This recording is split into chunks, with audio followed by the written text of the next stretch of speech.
Yeah. That's interesting. We're going to have to talk about that. Of course. All right, you ready to knock into this thing? Let's do it.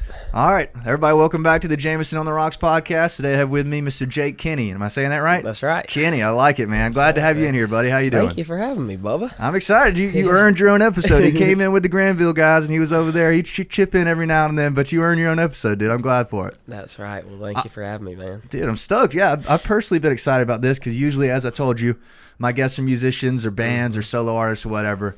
And we've done a few just like goofing around episode with my buddies, but like this is something different, you know what I mean? Because you're in a whole different sphere, which I respect because I'm like got my eyes on it and everything. So just kind of tell me how you got started doing what you're doing. Tell me your position within the band. I know you represent a few guys, kind of, sort of. 100%. So tell me about it. Yeah. So, gosh, we could go way back on all my musical Let's go, influences. man. So yeah, I actually did play music back okay, in the day. okay. So I didn't know that. I played drums for, gosh, since I was 8 or 9 years old. That's awesome, dude. Got my first kit. It was like my brother's old kit. He tried to play drums for about 6 months. Didn't work out. Yeah, and so that was too loud. I busted through the drum heads when I was little.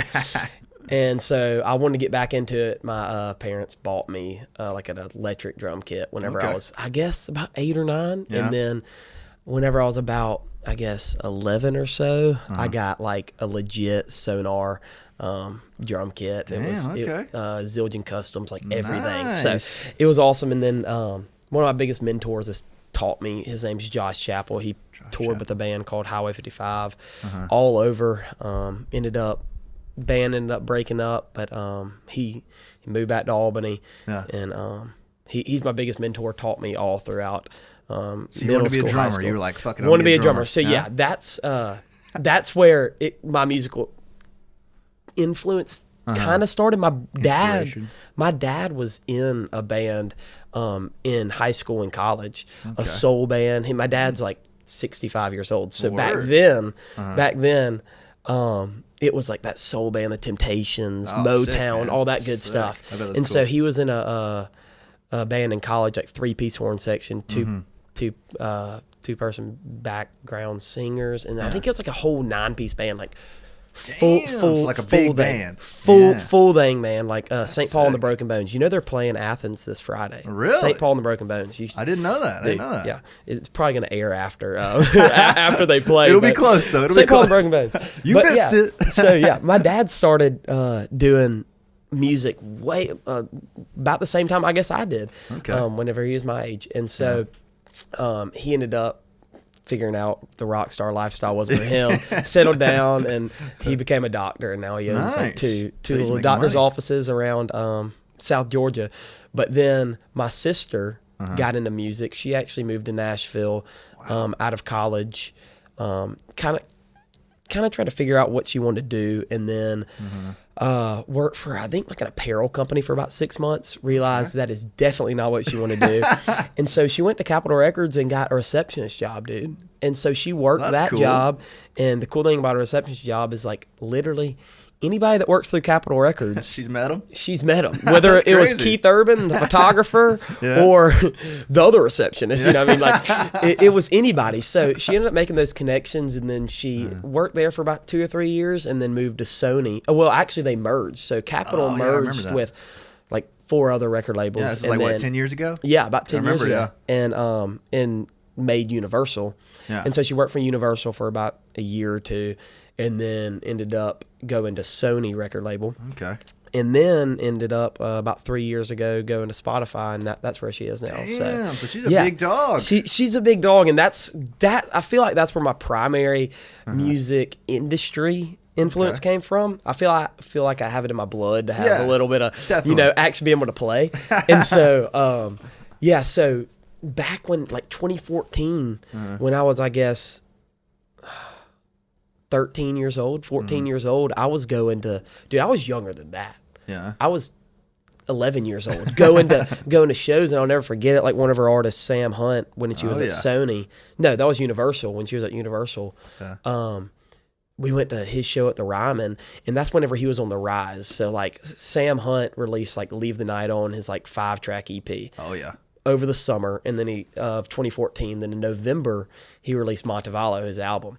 Well, this was right after his right after that summer. Montevallo hadn't even come out yet, but he was the first of 3 opening for Kit Moore, and I forgot who was in between both of them. And we went to the Ryman, and everybody came out for Sam Hunt, dude. And so my sister was working for him. I think she was his publicist at that point. Okay.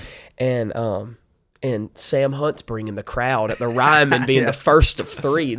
He should be playing for people walking in, finding their seats, or still downtown at the bars pre-gaming for the show. And so she was proud of that, and that was awesome. My whole family was there. But anyways, after that show, we went to a rooftop bar until like 2 or 3 in the morning. I was like 11, 12 years old, dude. I was like, what are we doing? But I was hanging out with all the people, and so you know, I got to know them. And back then, I still wanted to be a drummer. Okay. And so my sister decided, or convinced me not to be a touring drummer. Yeah. Because she wanted me to have like a family lifestyle, whatever. She was trying to, so she was like, why don't you be a studio musician? There you go. Studio drummer. So, you know, for a minute, I was like, I was 11 years old.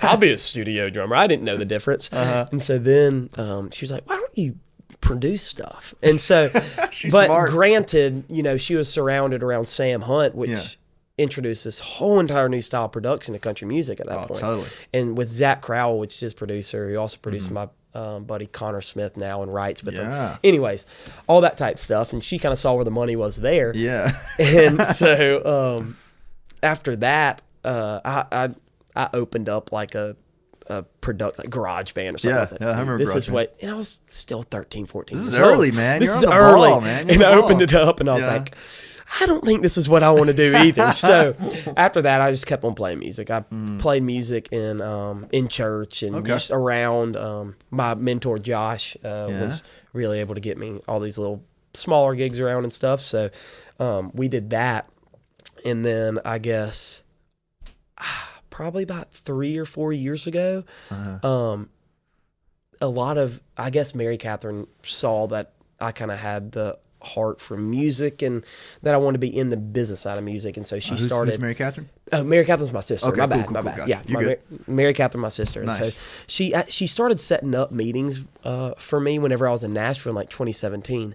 And so I met with like Sam Hunt's drummer, who I already had a connection with, and then like a production guy, like a buyer, and then well, I guess a buyer's production guy, and then also a buyer, an actual buyer, then a buyer's production guy, and then like a manager, and so kind of feeling out, but I still was like 16. I had just got my driver's license. Yeah. This is early. Man. I don't even know if I could drive yet.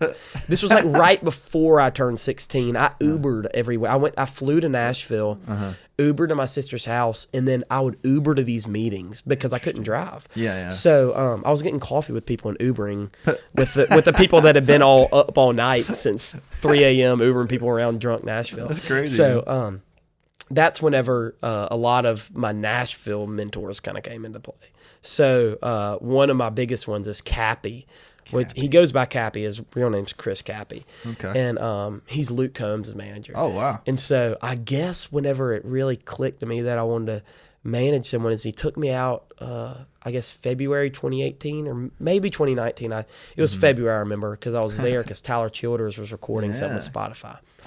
And he took me out to dinner and picked me up in his nice car. And so I was like, okay, here we go. And Luke Combs still is, on the rise. 2018, 2019. Yeah. But Luke Combs was also, selling out shows like it was nothing. So he took me out to this, me and Mary Catherine out to this rooftop steakhouse. And I was like, man, what are you going to get? And I was like, I don't know. Chicken tenders. I was about to say, do they have chicken tenders here? And he blessed me with a very great meal. Really? And that's awesome. And I was like, wow. But he also, I was like, wow, this is awesome.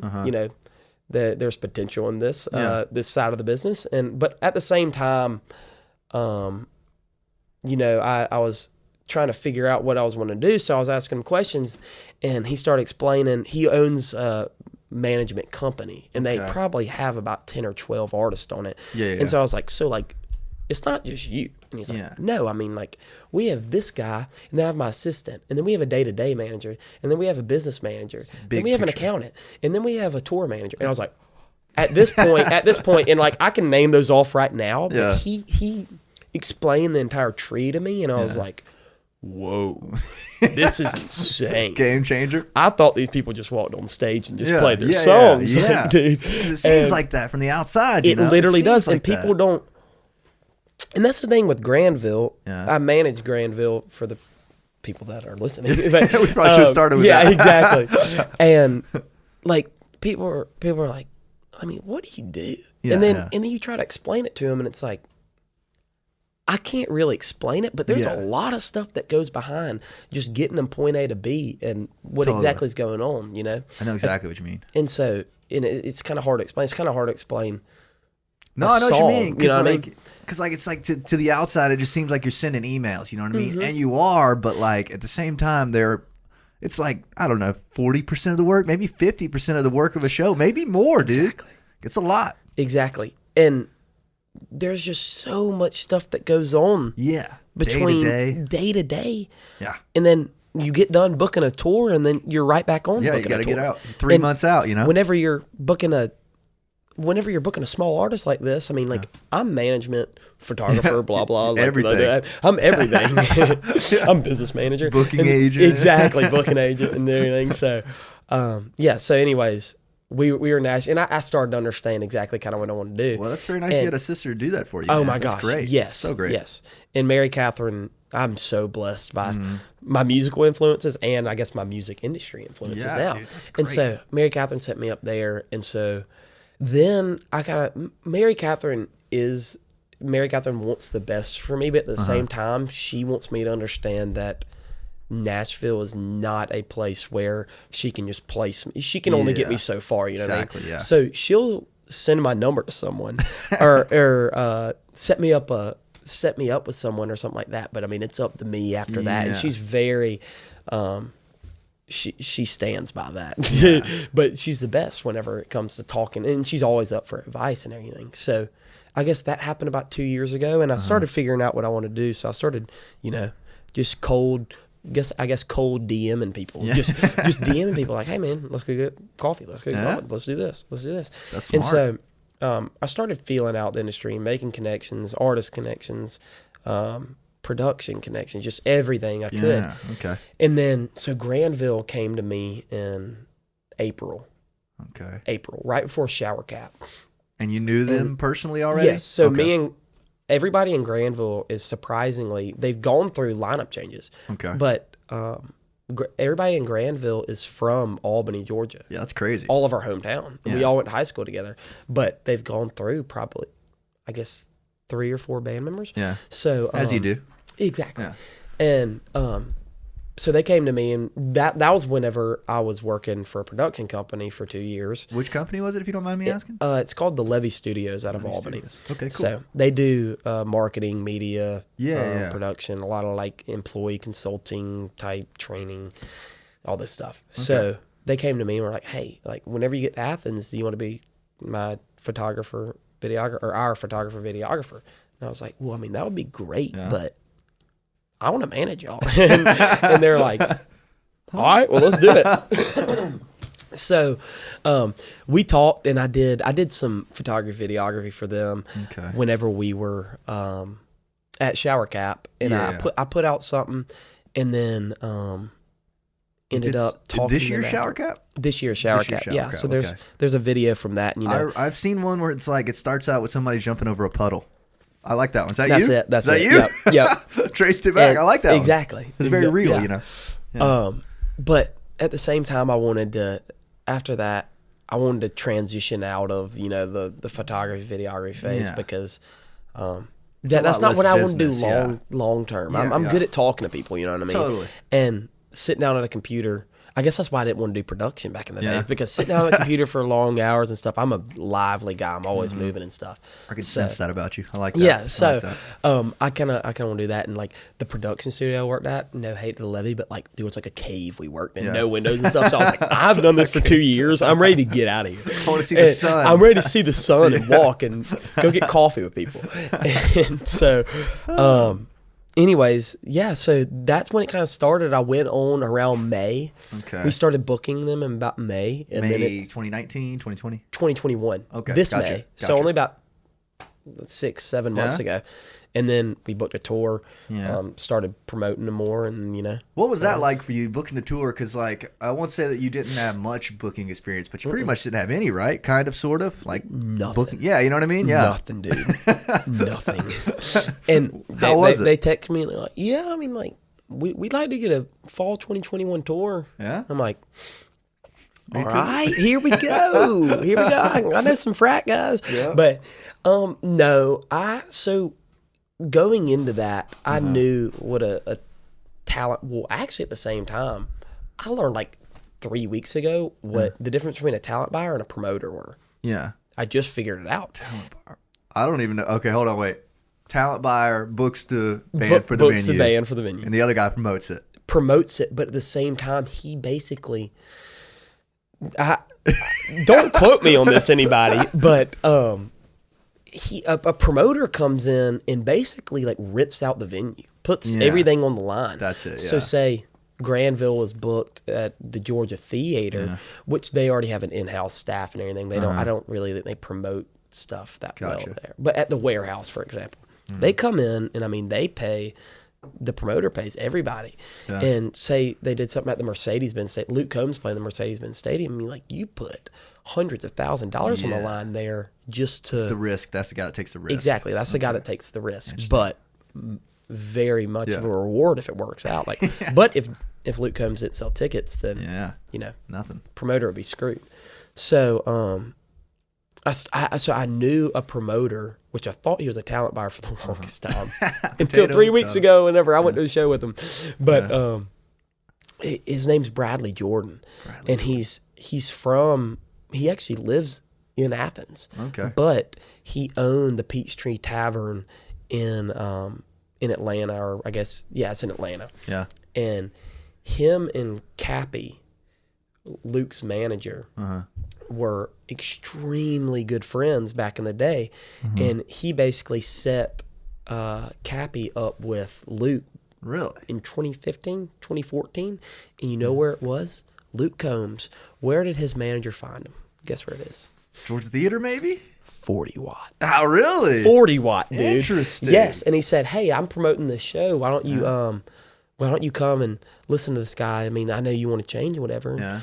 Yeah. Basically, they both were broke as can be, and the lowest they could. I mean, but anyways, the bottom. I know Bradley was. I don't know about Cappy, but Cappy ended up after that. Him and Luke, lowest they could be. Yeah.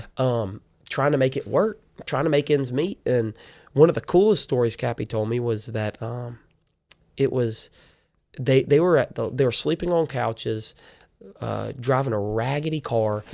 And they were down to their last $50, dude. And their goal was to go get a new car. Yeah. And so, like, all the money they made, they put into a jar.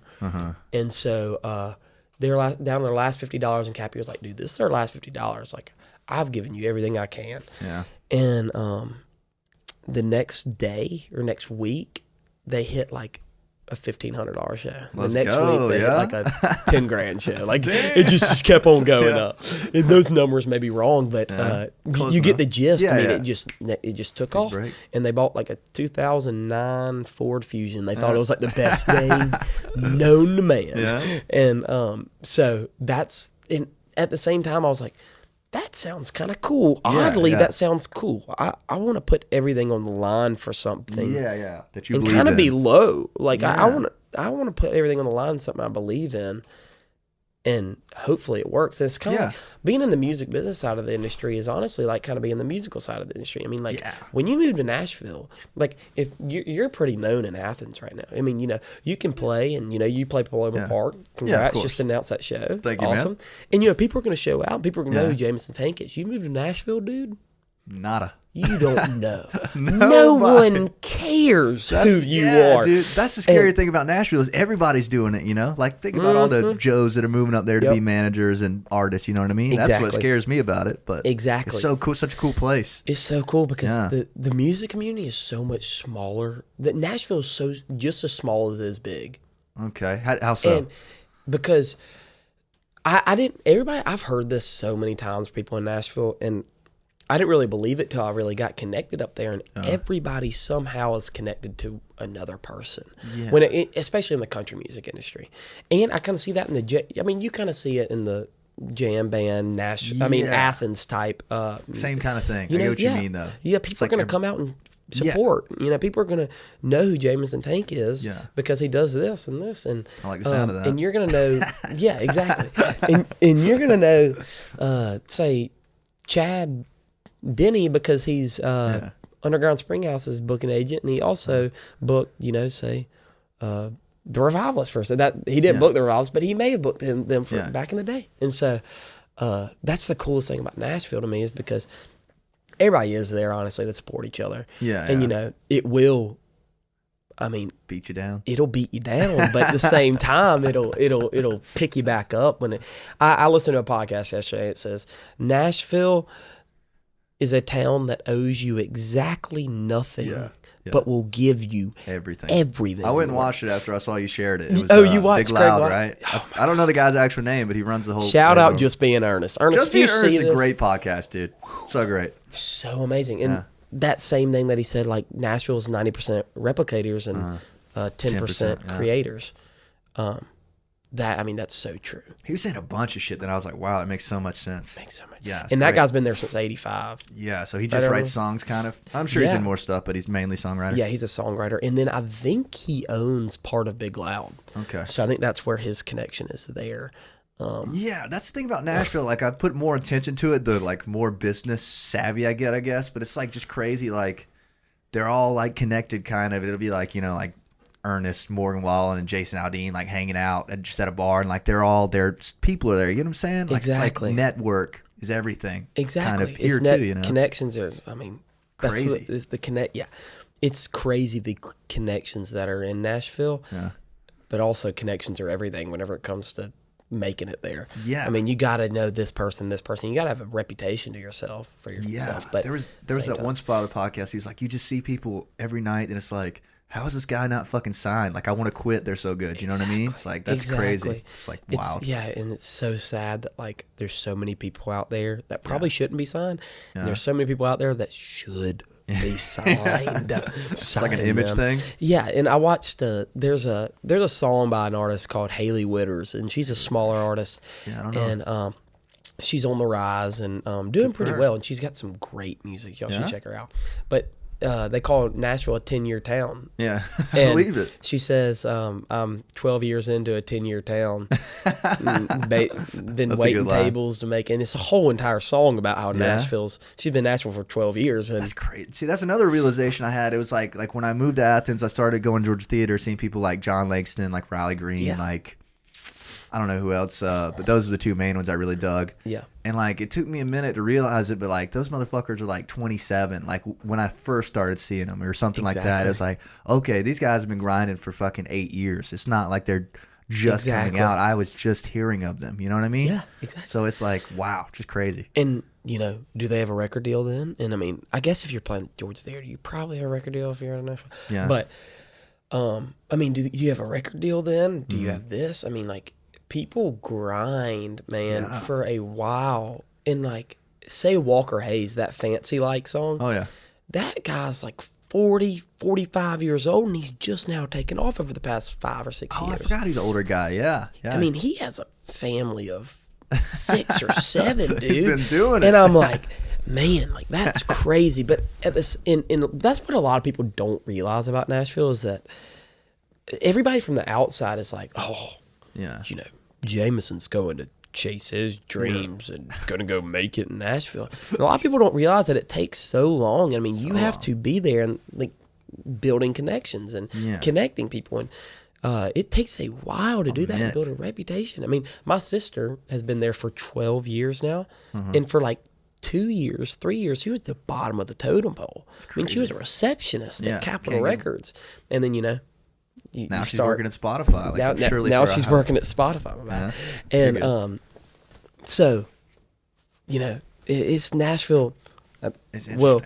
We'll offer you or owes you nothing, but we'll give you everything. So it's a good roundabout on that. I think, dude, like honestly, your job is networking, kind of. Like I don't know. I hate to put a percentage on everything, but like 70%, don't you think? 100%. I mean, because like 100%, like just like grinding and like meeting the people and like talking to the manager after the show, at the bar if you're there, at wherever they're playing. Emails, got to stay on top of those. Like who to write the check out to. Yeah. What's the deal? You know what I mean? What time we playing at? Graphics. That's all you. Yeah. Exactly. So your networking is your thing, right? Yeah, networking's all of it, and that's why I said I like being out and about and talking to people on the phone and everything. And so I guess that's the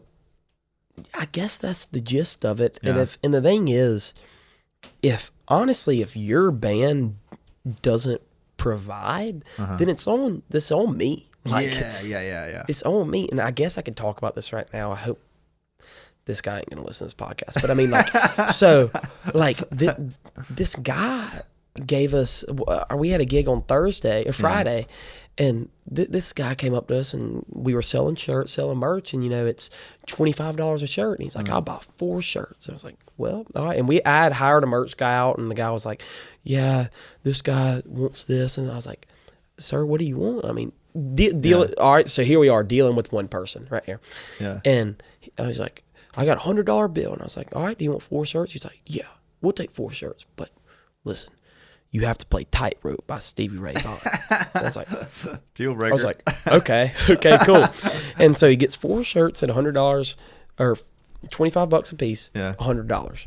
So he owes it. I mean, he paid the right amount for. He didn't give us a tip or nothing. Yeah. And so he comes up to me after he gets them. He's like, "Dude, I need that song played. My wife's gonna love it." And I was like, "Okay, I'm going to try my best. I'll try my best." So I go up to the guys, and I'm like, "Hey, can y'all play Stevie Ray Vaughan Tightrope?" And Jackson was like, "Well, yeah, we'll try to do it." And so the guys announce, "Hey, this is our last song," and they don't play it because they probably had 30 minutes left in their set. And, we have a pretty strict set list that we stay to. And what I do, I tried. And so this guy comes up to me and is like, man, what? Are you kidding me? Are you kidding me? I was like, man, like, I'm trying my best. And it's just like dealing with stuff like that. And that's not the biggest instance, but it's just like bullshit work kind of. Exactly. You know what I mean? And you have to be able to distinguish who matters and who doesn't. And at the end of the day, like the fan's the most important person. But at the end of the day, you cannot please everybody. Yeah. And dealing with working in the music industry, you have to honestly you have to learn to let a lot of stuff just fly over your head. Totally. There is so many, and there's some great people to work with in the industry. And, there's some people that are harder to work with. Totally. And, at the end of the day, they may be getting you to the next spot. So, I mean, a lot of the stuff they say to you, give you a hard time, do all this stuff, you have to let it fly over your head. Yeah. For the better of the longevity of the group. Exactly. Yeah. Exactly. And the longevity of my career and whatnot. And so sometimes there's some instances where they're like, man, you have to say this to this person. I'm like, no, I'm not going to say that to that person because, this person knows this part and they don't realize the connections. But I'm like, this person knows this buyer and this buyer works closely with this agent. This agent works for this manager. I know if word gets, and I still got 3 years till I get to Nashville. Yeah, that word could travel around for 2.5 years and then get there right before I'm supposed to get there. And I could arrive. get snubbed by that management company that would want to hire me. You know what I mean? So it's interesting because it's just like you're saying, like it's all about connections. Like when I was trying to get booked at the warehouse like a year ago, it was like I would talk to the guy at the warehouse, the guy who owns it. Gosh, what's his name? Not William. Brian Cowart. Brian Cowart, yes. And he'd be like, William's our booking guy, but he's really only booking guys that are already on his radar. So I was like, Really? okay, well, wow, okay, that makes sense. So I was like, got to get on this guy's radar. There we then. go. So, and you work up to that, Yep. and then next thing you know, William's booking everything for you. You know what I mean? Exactly. Yeah. Yeah. Which And I haven't got there yet, but working on it. And Bridwell has connections, and this made it a lot easier whenever you do get into booking shows and whatnot. Like, you can work with 3 or 4 buyers, and they have connections to everybody around the Southeast. Exactly. So, I mean, we put together a 15 show, 20 show, right around, somewhere around there, 15 show tour. And, I worked with 3 or 4 buyers. You know what I mean? Okay. So, like, Bridwell will book, or William Bridwell will book. Right? Warehouse. Blue Room. Barrel House South. Yeah. And I think he hooked me up with Clemson. Yeah, he was the one that hooked me up with Clemson. Loose Change. Clemson, because he knows Chris. Gosh, Chris should be the guy there. Chris. Probably Chris or Alex. Fuller? Yeah, Chris Fuller. Chris Fuller. Such a nice guy. Okay, I was about to say, I thought I was trying to remember his name. Yeah. We ended up having to cancel that show. Shout out Chris. We had to cancel that show, but he was like the nicest. He was so nice about it. So professional. Of course. But that's interesting that you got to stay with it, because like, say you, I don't know, play Blue Room one night and get in a fight with a manager about something, and it's like William heard, it's like, oh, the manager tells William that, oh, these guys are fucking tough to deal with. The manager's an asshole. Exactly. Yada yada. They were hounding me over this and that. It's like, well, fuck, I'm not gonna book them again. You know what I mean? Exactly. It's like, that's like a lifetime loss for the group, kind of, per se, maybe. Exactly. And I've made plenty of calls to buyers and be like, hey, would you all want to do a co-bill here and blah blah here? And they're like, and people are straight up about it. They say, no, I don't work with those people anymore. Interesting. I don't work with these people anymore because they did this, and they'll be straight up about it. I'm like, wow. I mean, that's like there we go. I guess we don't do that anymore. Yeah. And so you really do have to be careful. And for the most part, like me and you and all of our bands and stuff are great guys, and we would never do that. But you have to make me, if you get mad, dude, let it fly. Yeah. Let it fly. I mean, what's my main job at the end of the night is get the money. Yeah. So make sure we get out of here what we earned. And sometimes if it does come down to it, it hasn't yet, but I mean, like, get the money and we will never be back in this town again, and it's fine. And don't say anything, just don't deal with it, and you should be good. I listened to a Marcus King podcast, and he was like, whenever he played dive bars for, oh my gosh, years. Years. He played dive bars when he was like 14 years old, and they escorted him in right on stage, because 21 over bars. Yeah. Escort him on stage right when he got out, escort him right off. So, because he couldn't be in the bar. But he said whenever they wouldn't pay his band, they would just start taking stuff. They would just take some PA equipment, just take some bar stools or something. They'd be like, "What are you doing? Well, you got to pay me." And dude. So, yeah, man. And it's people don't believe that kind of shit happens, but like, bars will try not to pay you. They will 100% do it. I've had it happen in Athens, bro. Yeah. I don't want to. we talked about this. I know what you're talking about. And I don't want to get down that track, because, which is like smart. we said, it fly. you don't talk about that stuff. But we've it does happen it for the people listening. It happens, and it really happens at this smaller phase, and that's the thing. A lot of people don't. They want you to come in and they want you to play music, but they don't appreciate it really. I mean, it's just like a tradition, kind of, or something. And my guys have been at it since 2016. Mm-hmm. They've been perfecting their craft since 2016. Yeah, and they've come a long way. Over the past year, it's really progressively increased. Oh, yeah. But my guys have been at since 2016, and so if $1,000 if one night at a bar and you can't pay my guys $1,000, $1,200, and you really netted $4,000 or $5,000, and we're the people that brought your crowd because they heard music outside. Like, man, it's tough. Yeah, I don't like to work with places like that, just for obvious reasons, but it's like really like two. I'd say, like, I don't know, like 6 people are netting you guys like they'll offer us $400. You know, it's like, bro, Exactly. 6 people in that bar are giving you $400. You know what I'm saying? Exactly. A night or like total. You know what I'm saying? Exactly. And that's where you make the money. Yeah. Is yeah. off those drink sales. Yeah, And dude. then if you charge $5 or $10 at the door, you know, dude, you're making some money. Yeah. And where you really learn that how much money they're actually making is the people that are 100% compliant with, you know, paying you and everything. And like, there's some bars that, and I 100% get it, are like, hey, we'll pay you right after. Sometimes I'll ask for payment upon arrival. Yeah. And some bars are like, no, we want to do the money at the door before we do that. And right when we get the money at the door, then we'll do that. We'll be counting it as we go. Yeah. And the amount of time from doors open to when they get that money to me is so soon, because they're really compliant with it. And I'm like, okay, this shows that these bars are actually making this much money so fast. And so the ones that tell me they're not are lying. They're lying. So. And it's tough because, like, you know what I mean? Like, when there are bars in town that will just give you the door, which is super fair, you know? And then, like, everybody's going to the one that doesn't have a cover, you know what I mean? Which is not a problem, like, personally, but, like, it's just tough, you know? In some places, like, yeah, you guys can come, but honestly, we can't give you more than 400. It's like, well, fuck, we kind of can't come do this more than once. You know what I mean? And once is like if we have another gig nearby. So I'd say routing is difficult. You had any trouble routing a lot of shows? Like, because I know you guys went all the way to Virginia, I mean, Statesboro, Milledgeville, all that stuff. I know a lot of like weekend run kind of things, which I think is the smartest way to do it. Yeah. You have any trouble routing these sort of things? I mean, you're booking 3 months out, I guess, right? Yeah, 3-4 months out. Okay.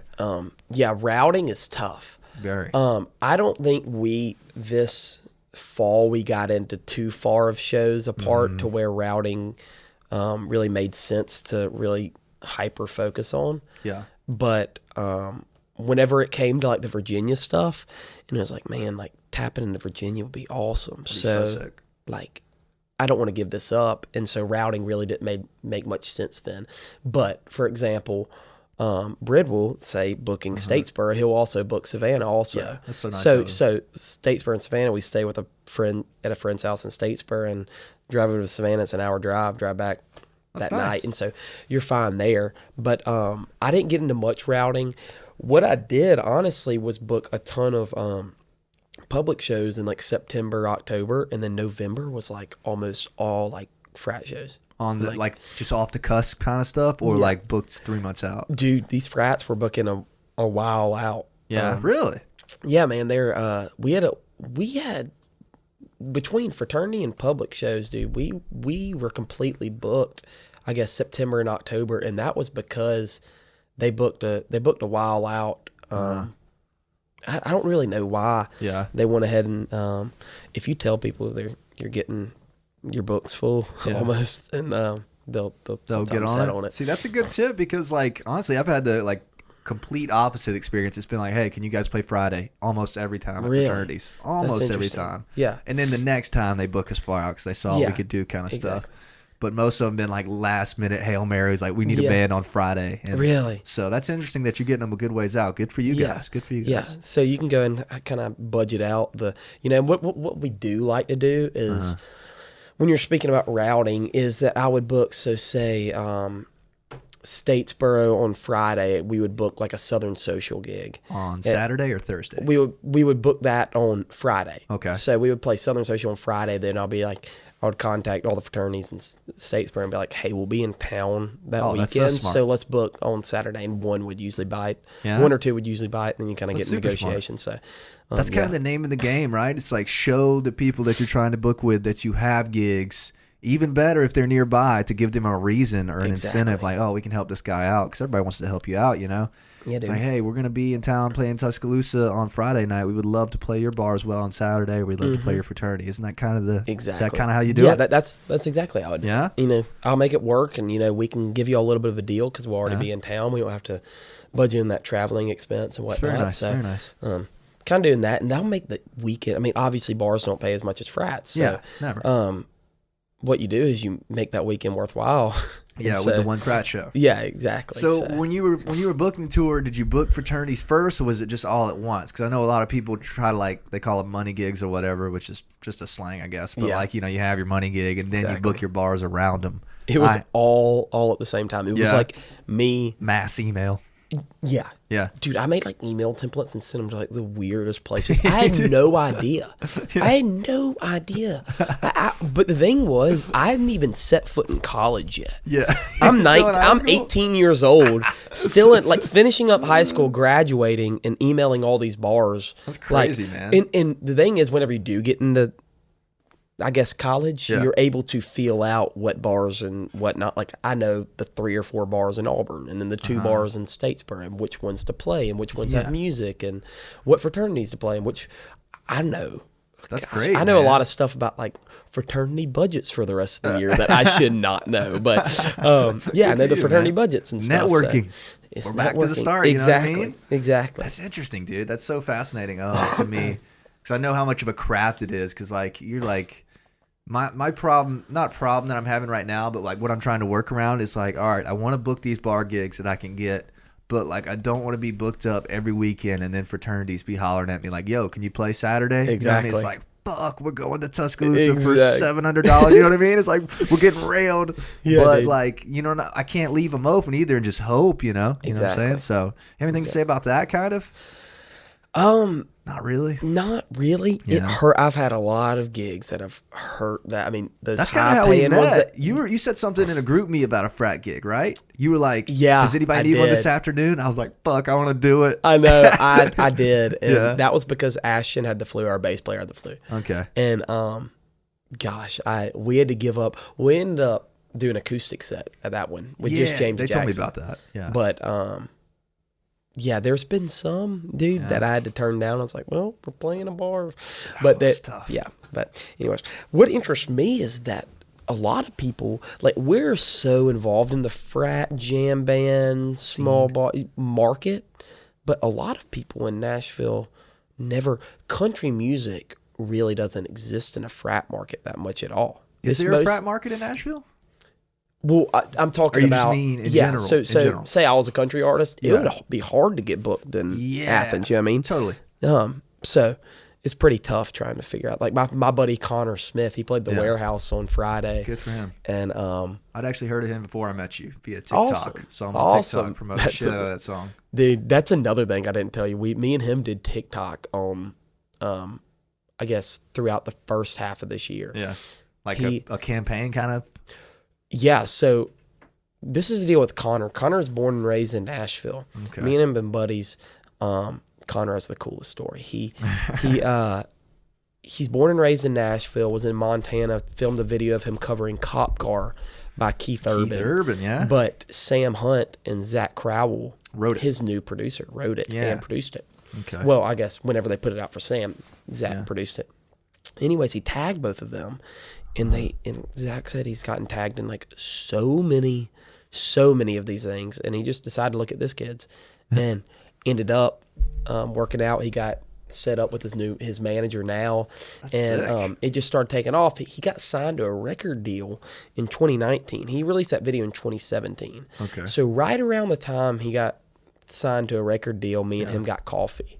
I think it was like maybe a couple months before or after, and so that's where that connection was built. But anyways, he signed in February, maybe January of 2019. Okay. I'm just now hearing of him. He did not put out a single song until June 2021. So they were planning it? 2.5 years. Damn. And so we can get into the whole entire label conversation. Yeah. If you want to. But not to degrade the label or anything, but you know, that's where he was coming from. And he came to Albany, and we went out to my farm, we did a little hunting trip and whatnot, and I was like, dude, what is going on? It's been 2 years. It's been 2 years. So you need music. This is what you're doing for a living, and you can't put out music. What is going on? And he's like, dude, I don't know. I want my music out so bad. This is what I live for, and you can't put out music because the label really wasn't letting them. Yeah, that's crazy. And I said, all right, let's do TikTok. And he's like, I'll never do TikTok. I'll never do TikTok. A week later, I get a call. Hey, man, you want to do TikTok?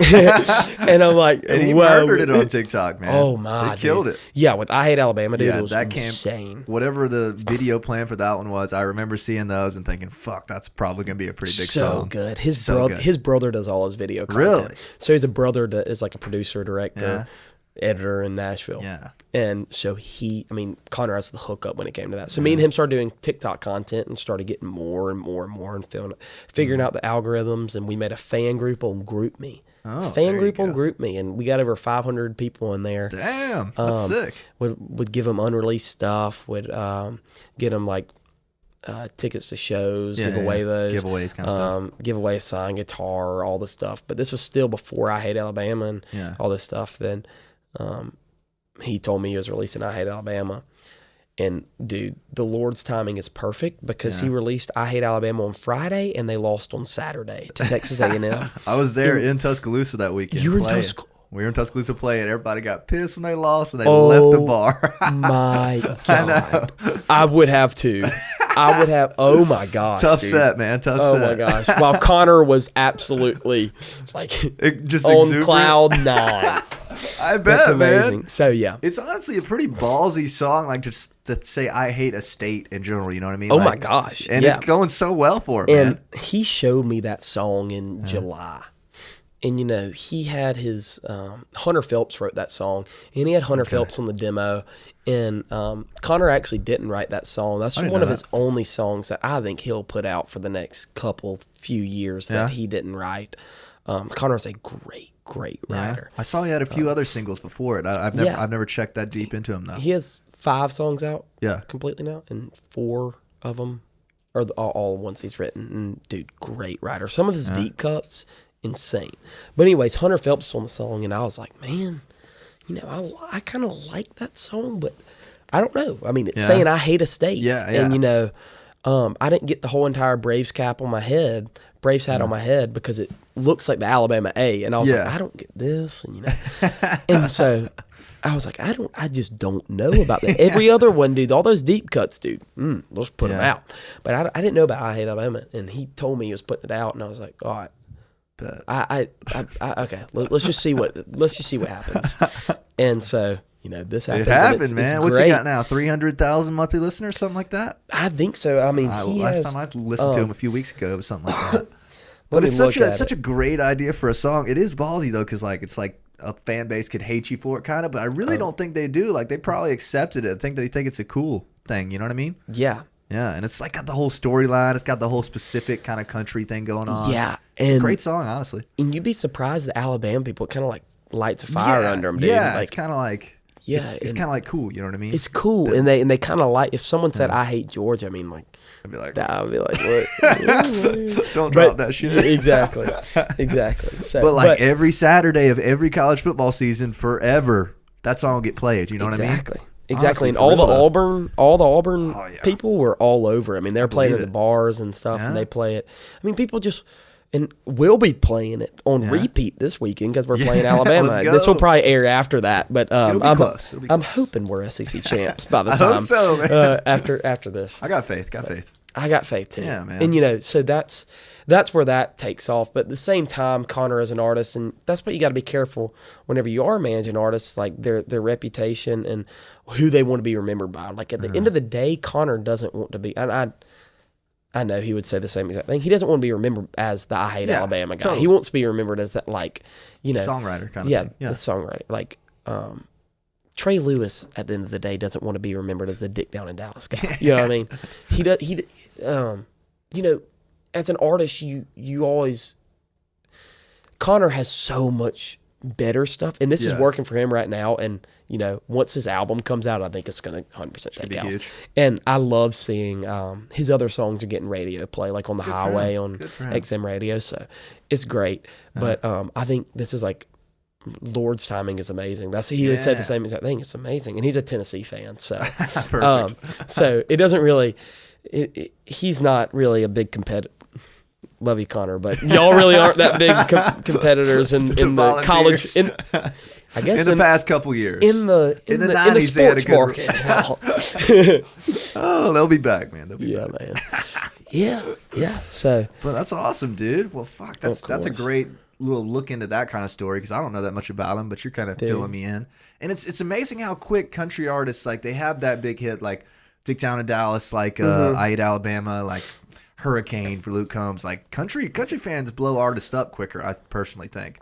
Like, I think they do too. And they're they heavy stick. on it. Yeah. The biggest thing is getting that, like, what we called it whenever we're working in the production company is the landing page. And so if you can, what do you mean by that? So Connor's main landing page, what he would want people to land on at the end of finding him would be Spotify, his Spotify profile. So they see I Hate Alabama on TikTok, and then you go to the little link in the bio for TikTok, and it takes you to the Spotify page. Totally. And so you're hoping that would be the final landing page, other than that, just that like.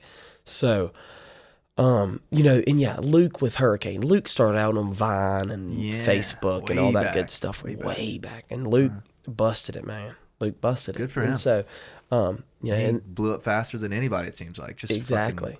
But it was a while. I remember seeing he would play Georgia Theater. There was this graphic of him like drinking a Miller Lite, pouring it all over his face. I was like, who the fuck's this guy? You know? Exactly. But yeah, it happened so quick, but not. You know what I mean? Yeah. Like years of Vine, and then he seemingly becomes just massive. You see that with, 12 years into a 10-year town, you know what I mean? Like Morgan Wallen played on The Voice back in like 2014 or something like that, and now he has like the #1 selling album all genre. It's crazy, man. I saw him. He played the theater. He did 2 nights. You remember when he did that? It wasn't even a year ago. He did 2 nights at the theater. And I saw him. You ever heard of Carolina Country Music Festival? Yeah. Oh. Yeah. Oh, massive. I went down there one year and he was playing the breakout stage. So like the little stage. It was like 1:30 p.m. And like everybody meandered from the big stage over the back, and it was packed back there. I was like, damn, this guy's gonna be fucking massive. Yeah, and that's the crazy thing about country artists. They progressively, if you're gonna make it, you can tell. Like the Sam Hunt, Morgan Wallen, Luke Combs that I've seen grow. Like Sam was first of 3 opening for Kit Moore, and he packed out the house.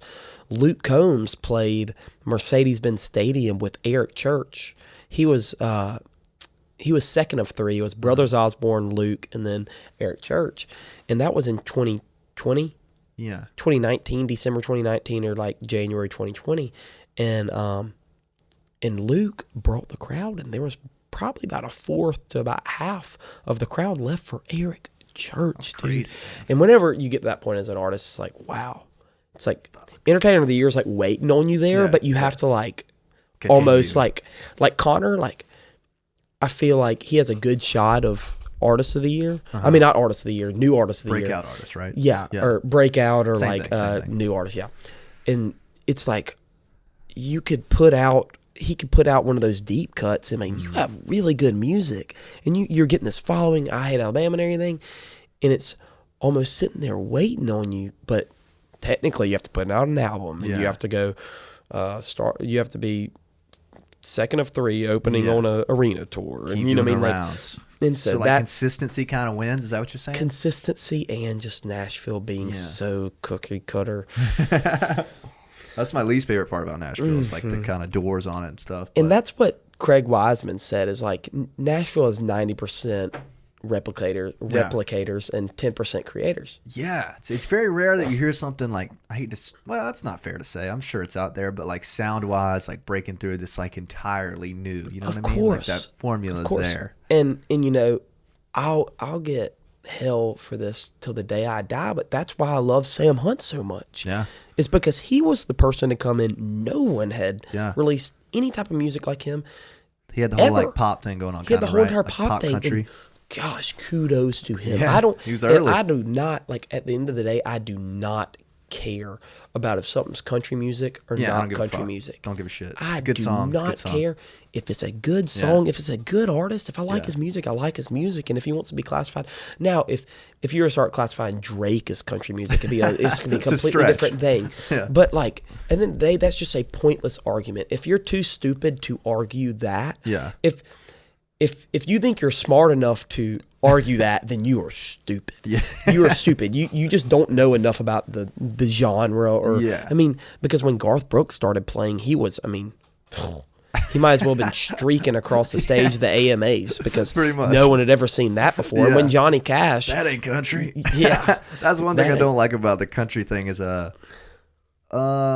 Well, that's not even fair to say, but like you hear that a lot. Like people like share something, it'll be like, "This ain't country." Like, who gives a fuck, man? You know what I mean? Exactly, like, dude. Just let them do what they're doing. Exactly. Like I'll get tired of songs, and I mean, I don't. Some of these songs I do not like, but I just hate the label. Like, just snap the fingers. Oh, that's not country music. I don't listen to it. I'm like, yeah, like stop, dude. Good song's good song. I don't care what genre it is. Exactly. I listened to the Just Be in Earnest with Jason Aldean. You ever listen to that one? Oh my gosh, great one. Great one. Yeah. What does he say in that one? He talks about this for a minute, talking about people always saying that one of his singles. Gosh, I remember when it came out, it had like a more like poppy sound. They were hating on it. It's like that's bullshit.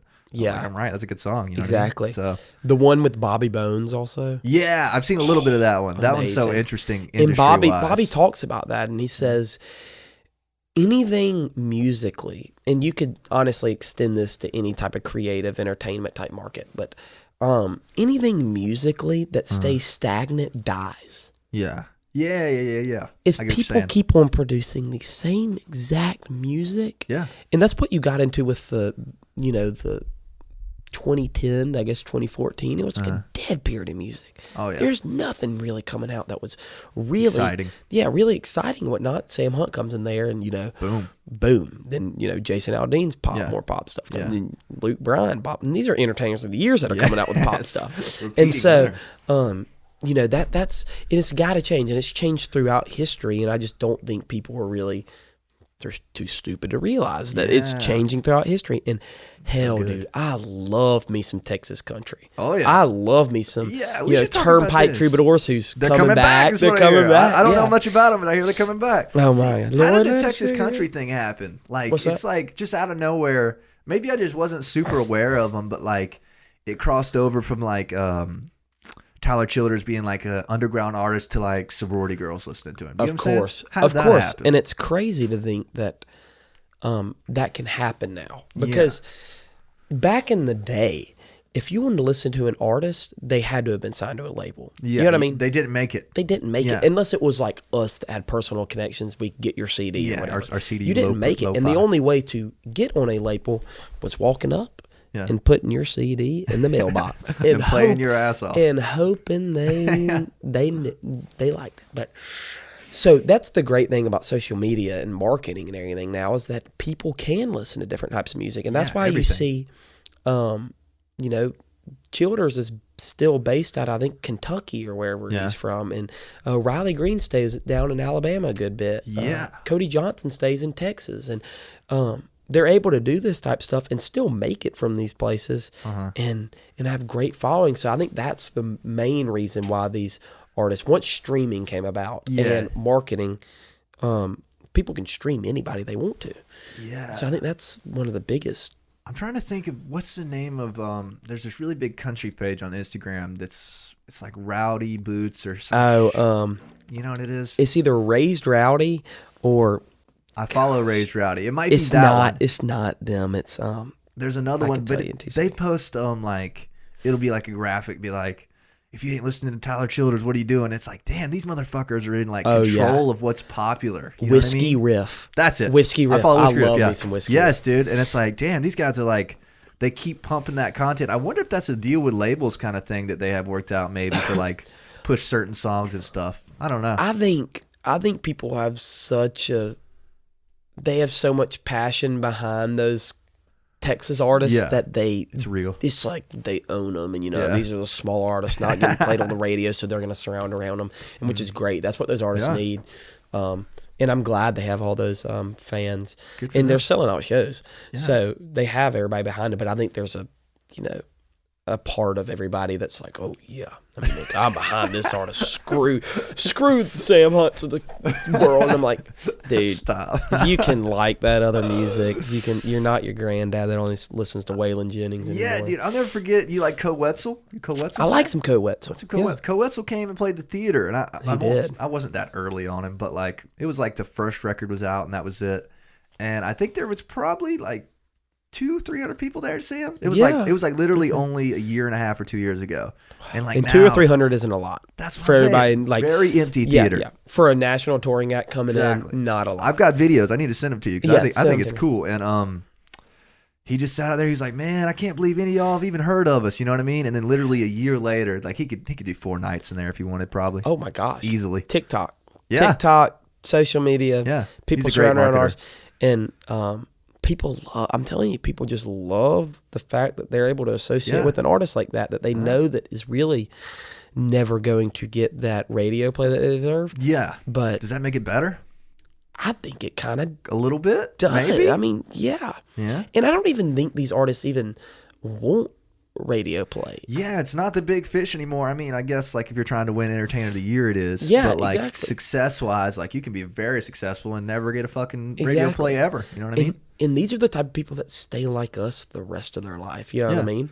Like they can go home at the end of the day and like still enjoy the things that we enjoy today. I mean, they're not high maintenance. You know what I mean? They don't really need it. These are the type of guys that really just like to get out there. Like Marcus King, for example.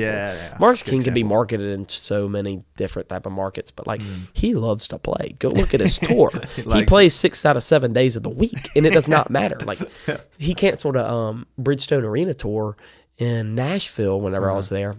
He was opening for Chris Stapleton. Okay. And he canceled Bridgestone Arena. Massive. The biggest amphitheater in town? Yeah. No, it's like where the hockey Preds team, play. the Preds play, yeah. dude. Like, over 20,000 people, dude. Uh-huh. And then he scheduled a tour. He scheduled a pop-up show at the Basement East. Dude, I know the Basement. Maybe a 500 cap venue. Bro, I'm about to say I emailed the Basement East and they responded. They're like, yo, we'll get you in there sometime. I was like, I can't wait.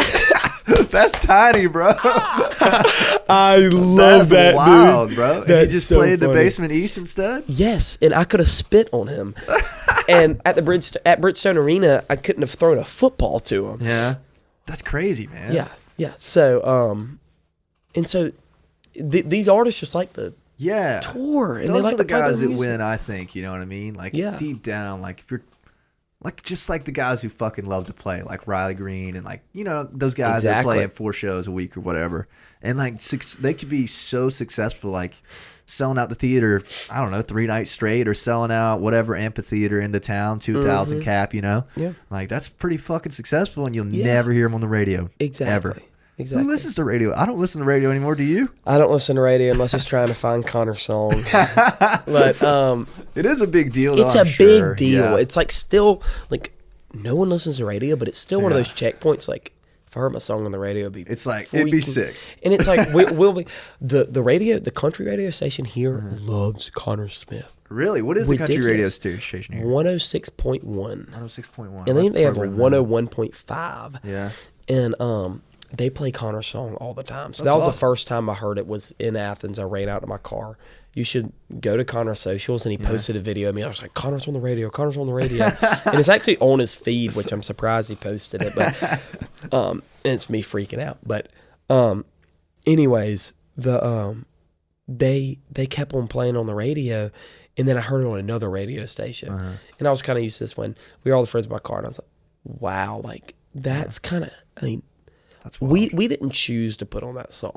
Yeah. Like, someone else chose to put on that song because, they like it. And, there's probably over 100 other people listening to that song right now. Like, that's pretty crazy to me. And so I think that's the cool thing about radio is just because. Yeah, it's nice to see the big wheels moving because you see a lot of artists, like obviously the bigger you get, even some mid-size, they'll post like their song and then the next day they'll do the ads. It's like, oh, these guys have relationships with these stations and like 100%. They've stopped by to play acoustic and stuff. And it's like, okay, they've been doing this for 5 years. And now they've got 20 ads on day one. It's like, good for you. You know what I mean? Exactly. So that's the big picture. Exactly. But to the untrained eye, everybody's just like, oh, I got picked up everywhere, you know? Exactly. Which doesn't happen, but it gets subtly picked up, like you're saying. And you got to go on radio tour.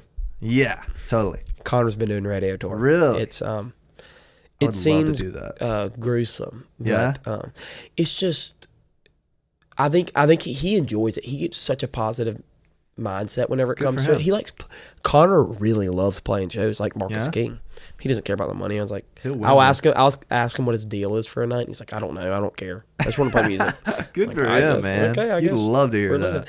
And so, but it's just from an artist perspective, I think it would be tough because you're playing in a cinder block room for 10 people, 6 or 7 people, and then the next night you're playing like a show in Athens for 400 people screaming your songs. Yeah, you're playing at like 1:30. Exactly. Like everybody's, you know what I mean? It's like not like so it has to be a tough transition. Yeah, like, totally. Let's go Athens. How are we doing out there? Just sitting in a room with people that don't know your songs, and so I'm sure it's tough, but I do think it's vital, like you're saying. I think a good maybe tip. I haven't been able to do it myself yet, just because like maybe not enough connections. But like the college radio stations in town, I'm trying to like when Jameson Tank and when Grandville go to Tuscaloosa, like hit up the college radio and be like, "Yo, we're playing tonight at the booth. Can we come by at 3 and do a little radio show or something?" Have you ever done that here? I've done it at WUOG in Athens, which is like the UGA radio station. I don't know. You go to UGA, right?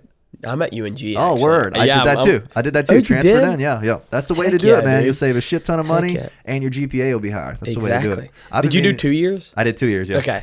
I think I'm going to do 1 year. Oh, you're quick on it. But yeah, I had hope. Yeah. Did you have hope? I had hope, yeah. Yeah. So we got like our invoices today for the next semester, and I sent it to my mom, and she was like, I pay more in rent. I pay more. I'm paying. Your rent is more expensive per month for a whole semester of college. Like, this is crazy, man. And so, dude, I've been wanting to do a whole episode on it because I wish more people knew about it. That like you can go to. I did Athens Tech actually, which is just up the way. Same thing though. But you can go to a tech school, and they literally have enough financial aid to literally pay for you to go. I've gotten a refund almost every semester when I was there. Wow. And it keeps your GPA high because the classes are easier. So you do 2 years at UNG, 2 years at Athens Tech. Transfer to UGA, you got a killer high UGA. You save $20,000. You know what I'm saying? Exactly, dude. And so, I'm really blessed with this opportunity because if I would have gone to UGA, I feel like I wouldn't be this connected. I wouldn't have time to be this connected in the music. If I rush fraternity, I won't be that focused. I won't be that focused. Yeah. I'm planning on rushing fraternity next year, but like I'm able to feel every single one of them out for an entire year. So awesome, I'll be able to figure out what I want to do. Good for you, man. And, it gives me a lot more time. Obviously UNG is a little bit easier than UGA, so I'm able to focus heavily on music and that's awesome, dude. Heavily on school, Mom. Everybody's in a rush to graduate, man. But as somebody who's pretty much graduated, there's no rush, man. Take fucking 6 years if you need it, bro. Take 6 years. But anyways, getting back to the music, I guess the thing for you, though, is you're not attached musically at all to either of these artists except for by, like, you're just fans of them. Yeah. So when you're taking a shot on Grandville or taking a shot on Connor, you really have no, like, I'm going to be able to do this forever with them. You know what I mean? Like, you're not, like, getting 10% of what they make forever. Right. Yeah, you know exactly. I mean? Exactly. So you're just doing it because you love them, which is better anyways. And I love working in music. This is what I want to do the rest. This is what I want to do the rest of my life, but not necessarily these gigs are going to be like 100%. Your lifetime, my lifetime. And this is what I've been blessed, and like things have been. A lot of people wouldn't have the opportunity to manage an artist like Grandville. Oh yeah. Until later on, and before I even started college, it was honestly like placed at my feet, and like Connor's connection was placed at my feet, and all these connections were placed, and I'd be stupid not to take any of these. Yeah, and this is what I want to do. So I just want to do the rest of my life. So me being able to take these opportunities and everything like that is amazing. But whenever I do get to Nashville, it'll be 3 or 4 years. So you have a great resume. I'll have a resume, and I already have my feet soaked. Not a little wet. Not a little dabbled. So. Hopefully they'll be soaked whenever I get there, and so I have a good understanding of what I'm doing. Because I think a lot of people get into Nashville not knowing the business side of it all. A lot of people don't really get there. A lot of the artists I talk to are artists like managers and buyers, agents, stuff. Get like somehow just were placed into Nashville and somehow got into it, not even really knowing what was going on. You know what I mean? I know plenty of people like that are like, oh well. But also, there's a lot of people like that go to Belmont, pursue artist management degree, do this or pursue a production degree, and then they get into the market they want to be in, and they're like, I can't get a job. So it's really just like, I don't even know how it really works. I can't really make that call. It's one of those things where a degree is not going to really do anything for you. I mean, you'd obviously learn some stuff in the classes, but like what you're doing, getting your feet soaked per se, 100%. Is a million times better. I don't think anybody could. No one can teach you the connections you make. Oh, no way. No one way. Can There's teach no you. networking class. You know what I mean? There's no networking class. And I you mean, seem to be really good at it so far, man. Well, thank you. You got a knack for it. Thank you. And you do too, dude. You're getting booked everywhere too. So. Thank you, man. I mean, I think you, like you kind of saying though, like you just know you want to do it. Like you're just kind of built for it, obviously. And like you can't like fake that. Like if somebody was bad, like with people skills, like they would not be networking very well. Exactly. But you're good at it, so keep doing it. Thank you, man. Thank you. That's what. So would you? I guess what I'm trying to ask is, so you're taking Grandville and Connor per se. Is like the end game for you to like have a bunch of artists that you're pushing, or have one bigger artist, or like whatever? Yeah. So that's a great question. Yeah. In game. My sister's always talked about like collaborating on something together, me and her. That'd be cool. Don't know how that's gonna work. But yeah, so whenever I do get out of college, first off, I'll probably take internships in Nashville all throughout college. Very smart.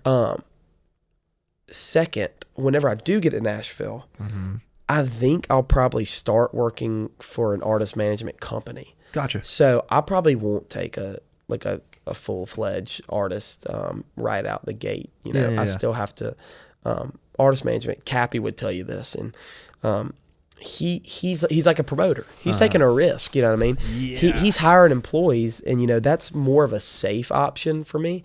But at the same time, we were talking about like putting it all down on an artist and like living in the streets on couches and stuff. But no, I think I have so many. I can figure out what scares me about people moving to Nashville is them getting involved with the wrong people that aren't going to set them on the right track. I think in 3 years I'll 100% know who's going to set me on the right track. Yeah. But Cappy would tell you. I mean, he has employees to pay. I mean, during COVID it was tough, but you know, those employees still got paid. So I feel like I would start with an artist management company, really feel out the ropes. So working for one. Gotcha. And hopefully, and what they kind of let you do in artist management company is like you'll come on as an employee. You know what I mean? Flat rate, flat salary throughout the year. And you know, once you start learning your ropes, then you'll get to a day-to-day manager position, tour manager type position. And then once you get through that, then you'll actually be able to take on an artist completely. Take on an artist completely, do everything for them. And then the company would take, you know, say another or split your 15% cut with you or something like that. Gotcha. And, interesting. That's what I've seen. Yeah. Some are different. Everything your in Nashville path kind is of there. You know what I mean? If that's what you're going to do, it seems like you got your path figured out. Exactly. You just find a company kind of with 4 years of experience booking. You got a great start with Grandville and Connor. I mean, your resume is going to be massive by then. You know what I mean? Thank you, man. Like successfully booked, promoted, managed. 625 shows in 4 years or whatever. Exactly. You know what I mean? Exactly. So that's awesome, dude. And like, you hear about managers kind of getting burned a lot. Well, I guess not really, but like you have no long-term contract. It's kind of the deal. Yeah, right? contracts it's month. Yeah, contracts with managers are kind of weird. Very thin, right? Very thin. Interesting. But and people move in and out of management all the time.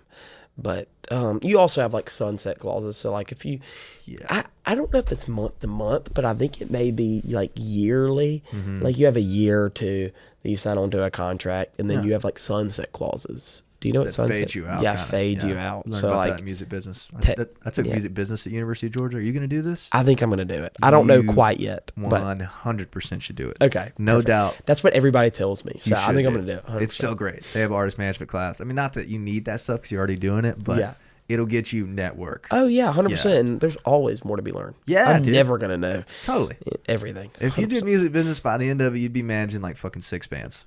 It's like everybody in the program is like a band and like usually popping, you know. Yeah, exactly. Yeah, so exactly. that'll be great. So. But interesting, dude. It's very, very nice to hear about this kind of stuff because I'm kind of in it. Like, I guess it's my choice, but like I don't have a manager, kind of. But like it's nice to have a manager like you because you just you do pretty much everything, and Grandville just rides the creative side of things, right? Exactly. I say my job is everything other than making or all they have to do is show up and play. That's great. I try to handle everything else, and yeah. that's obviously flexible. Yeah, of course. People don't understand how much work that is, though, man. Because like rounding a tour, like leave it to it. If you reach out to somebody and you say, "Hey, February 18th is the only date I could do," somebody else is going to hit you up first and say, "No, February 18th to work," and then they hit you back. It's like, "Oh, fuck, exactly, we dude. did that now." And just managing payments and splits and getting. Oh my gosh, there's just so much stuff like. It kind of makes me, I'm kind of freaking out right now because I'm thinking about everything I got to do. But yeah. Do you have a favorite part of it? Like, because obviously you enjoy the business side of it, or you wouldn't be doing it. I'll tell you this. This is my dream. Okay, tell me. My dream is working for an artist and then walking on stage to a screaming crowd, and they scream every song of every lyric of every song. That's hype, man. And that's amazing. Whenever they play Terrible Things, I almost teared up when they played Terrible Things at the Georgia Theater. And everybody was singing it. I mean, that's hype, like... That's priceless. You just don't... I mean, that's priceless. Yeah, and one of the biggest things about the Georgia Theater is they have all-access passes. Yeah. And so we got passes. And my sister's been in Nashville for 12 years, dude. Yeah.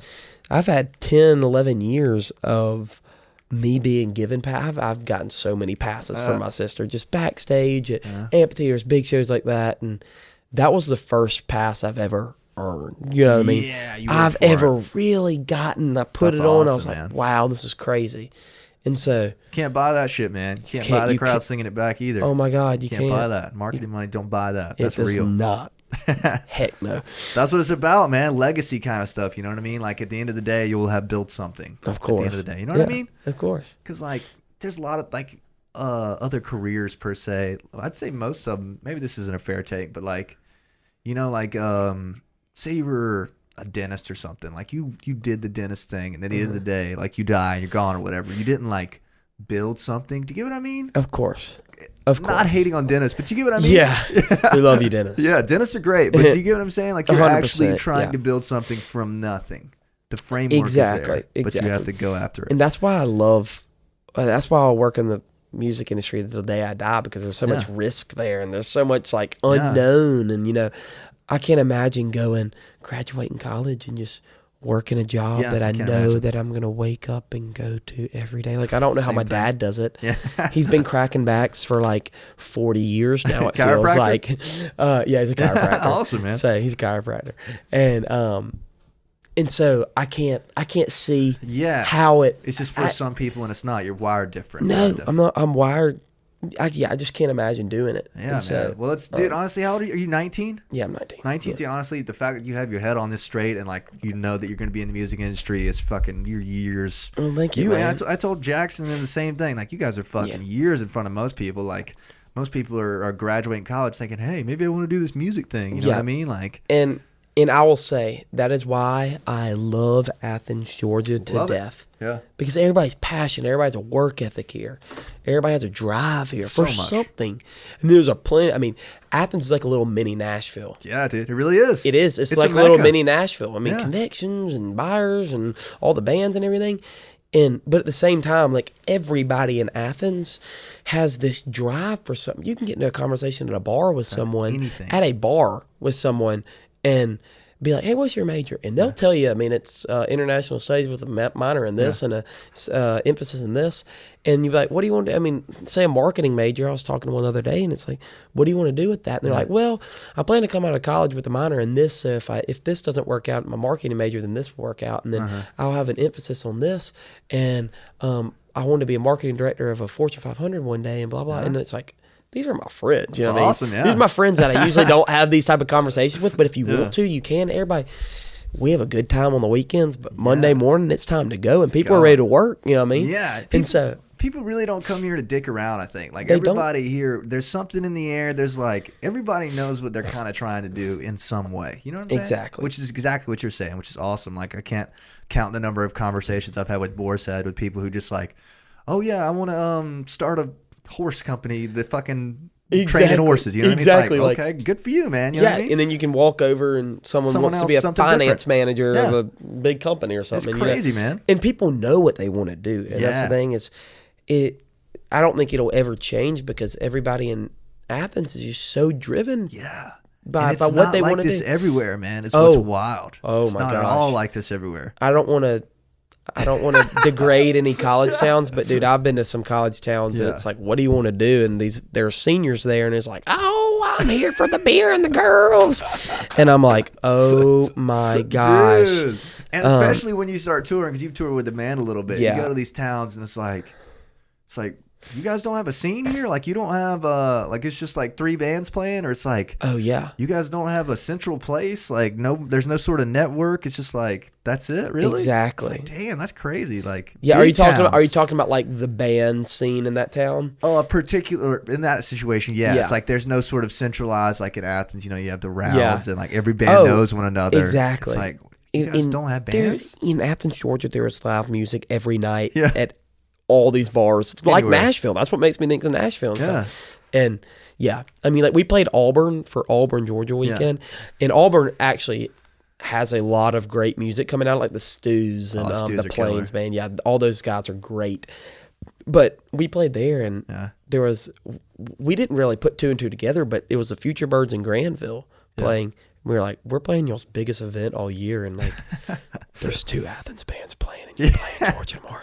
You're playing Georgia tomorrow, and you hired 2 Athens bands, and we were all laughing about it in the green room, and it was like, well, dang, it's where crazy. are y'all's bands at? Yeah, dude. Like we'll go to like Tuscaloosa, for example, and they'll be like, we've never seen a rock band here. We don't get any rock bands coming through. The managers of the bars will tell us that. I'm like, really? Like wow. You guys don't have any kind of like centralized hub of music here coming through? And it's like, that's wild. And like when Alabama fraternities or Georgia Southern fraternity, not Georgia Southern makes sense, but especially when Alabama fraternities book us, I'm like, really? Like, why us? Yeah, exactly. Like, you guys should have plenty of bands. Like Athens, we're not bringing in that many Alabama bands or Auburn bands. You know what I mean? And the funny thing is like, there's so many bands in Athens that like, they're tired of us. Like, people are tired of Grandville. Yeah. Like, we all know it. Granville knows it. It won't be for long. Yeah, and so it's kind of funny that like y'all come to another college town, and everybody's like, yeah, and that's the same way Athens is too. It's like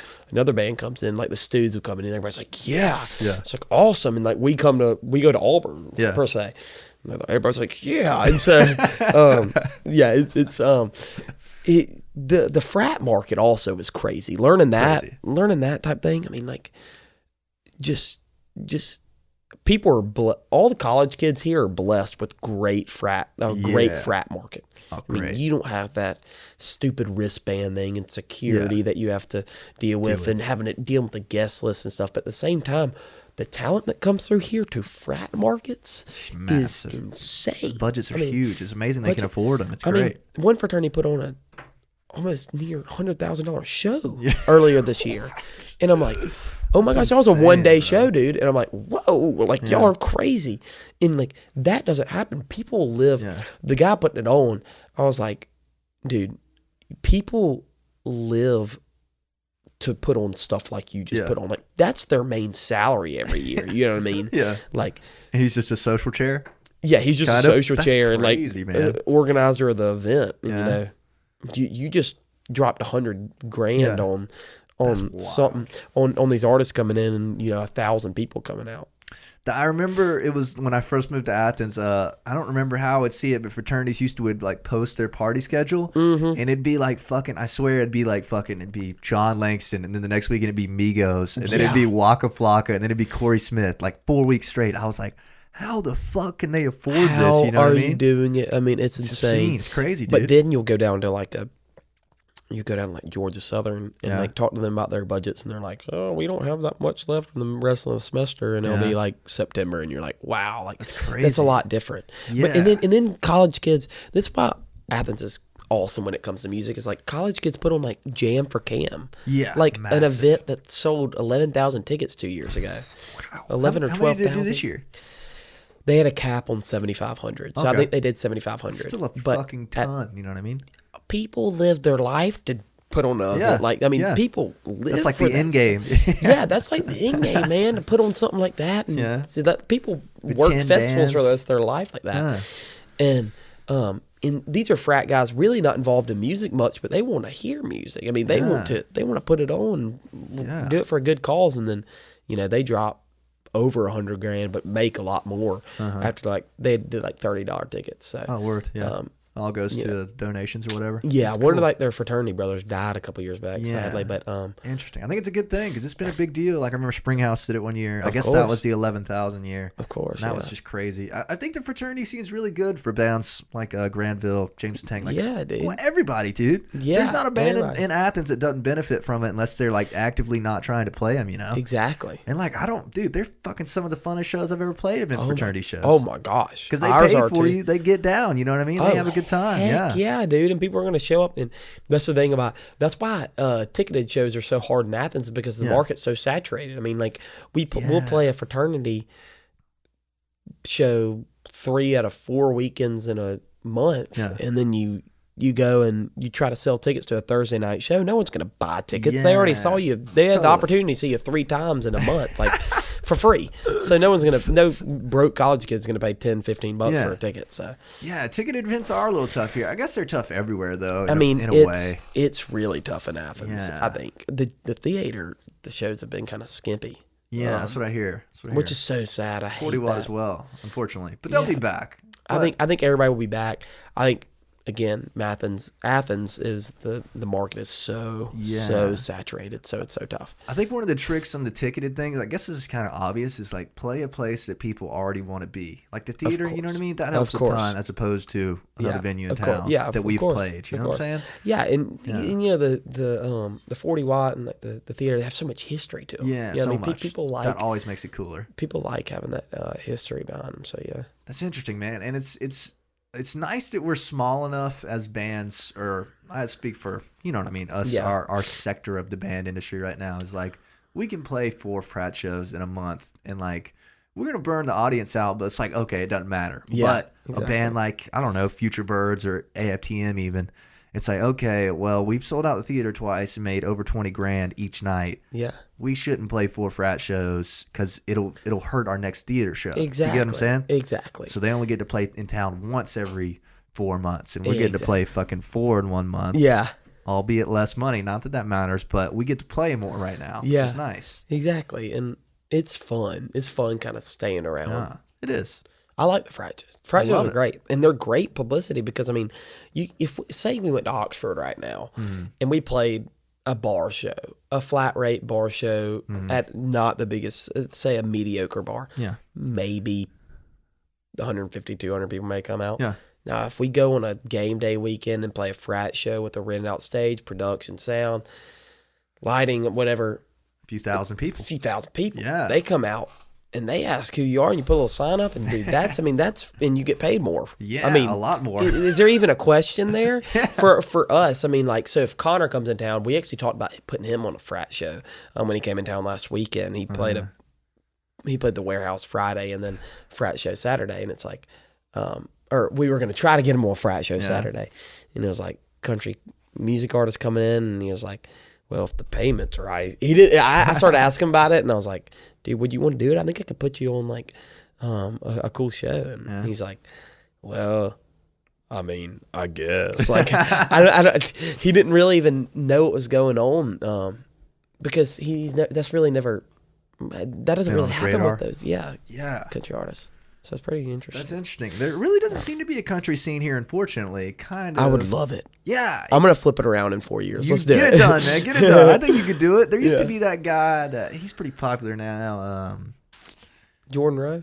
Jordan Rowe, yeah. He used to play like Moonshiners and stuff. And I actually just went on with him. I work for him now. Really? Good for you, man. Good for you. Yeah, dude. I remember he used to go and like fucking like, not Aaron Murray. Maybe, what was his name? Jake Fromm. Jake Fromm would always share it. I was like, okay, well, maybe we go to this show. Yep. But like, other than like people dropping by the theater and dropping to the Warehouse is killing it with them, Hardy, Coldport kind of stuff. We don't really seem to have much of a country scene. We don't. Which is surprising. But when Hardy comes out, it sold out in 2 minutes. He did 2 nights, right? Yeah. That's crazy. Yeah. Crazy. Insane, dude. Insane. But yeah. How does that happen? How do we not have a country scene at all? I mean, do you know James Mason? James Mason's a nice guy who makes country in town. James Mason. He's doing the whole moving, driving back and forth to Nashville thing. Okay, cool. Nice guy though. I've talked to Bradley Logan Crosby. He's really talented too. He's here. He's a senior, so interesting. He's doing some cool stuff. So Bradley's awesome. He came up and did a song with Connor this past weekend. Good for him. Yeah, man. So well, maybe it's that I don't know. Maybe there's just not enough of them because like if there was. Yeah. Like if they had a band and like they were playing like fucking like Jason Aldean and Sam Hunt shit every night, like they would be killing it. Yes, you know what I mean? And people listen to that here. Yeah, it's not like they do, don't man. listen to it. Yeah. I think the whole entire history around Athens is that it's not that much of a country market. Now Tuscaloosa, Knoxville, all these Auburn, even for say like that's more of a country. They don't have that much history. They don't have history as from anything else. But I mean, all of our parents grew up around REM, Widespread Panic, all these type bands that aren't country. So I see it through all these frat guys and stuff. It's like their parents grew up around REM. So I mean, Widespread Panic. So I mean, they love Widespread Panic. So they love it. They love it, and it's awesome. I love the history there. Me too, man. That makes everything cooler. I like playing places with good history. I like booking places with good history. Of course. I like hearing about stuff like this, like when Luke Combs was small and stuff like that. Dude. It's very cool.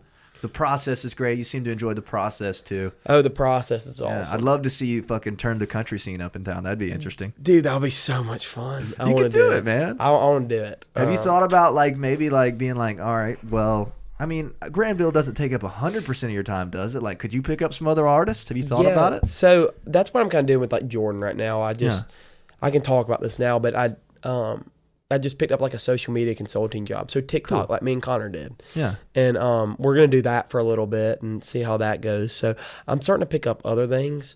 But you're right. Granville doesn't take 100% of my time up yet. Just 90. Just 90. But then then we have that school thing. So that other 10% may be the school. Who knows? But, you got about 2% left? Yeah, exactly. So, interesting. I'm trying to figure out the balance. I'm busy right now. Yeah. I'm busy. And so Grandville's actually taken off all of December and half of January to do, we have one more show and it's one show in December. We blocked off our schedule about 3 or 4 months ago, but we're doing that so we can record an album. That's very smart. And if we would fans a break, you know what I mean? Like you're saying, overexposed, that's the exact plan. Exactly, too. dude. We're taking December off. Like let's reset in spring. Everybody will be fired back up then. Do it. That's exactly what you got to do, man. That's the plan, man. Well, shit, dude, it's been great to talk to you a while. This might be the longest episode I've done in a minute. It was just going so well. How long was it? 92 minutes. How many really? minutes? An hour and a half of it? Hour and a half, give or take. You know what I mean? I love it. When Just Being Earnest goes about an hour, they say, "Oh, we'll just do a part 2. It'll be out the next week." I love it, man. Yeah, Just Being Earnest is great. Thank you, dude. Thanks for coming out. Do you have any closing notes? Anything you want to tell the people? Your Instagram to reach out to you? That kind of stuff. Yeah. I mean, my Instagram is Jake_Kinney. Love it. Reach out. Say whatever you want to. Book Grandville if you want to. Yeah, if you need to book Grandville, this is the man to talk to. We'll do a co-bill. Who knows? Yeah, please. Thanks for having me on, man. Dude, thank you so much for coming out. You're a smart kid. I think you're on top of it. You're fucking 4 years ahead of everybody else I know. Most bands don't even have managers. You pursuing a manager at 19 is fucking incredible. Good for you, man. Thank you so much, man. That means a lot. Thank you guys for tuning in. This episode has been with Jake Kinney, I believe episode 55. If you enjoyed the show, check us out on YouTube. It's Jameson Tank. You can subscribe there to keep the episodes coming. You can listen on Spotify. You can listen on Apple Podcasts. You can check us out on Instagram at Jameson_OTR. You can give Jake a follow. You can give Grandville a follow while you're at it because I like those guys as well. That's right. But yeah, keep up with us. Thanks for listening. If you made it this deep in, I'm proud of that. That's it. See you later. Give him a wave for the thumbnail. See you up. Love it. Bye.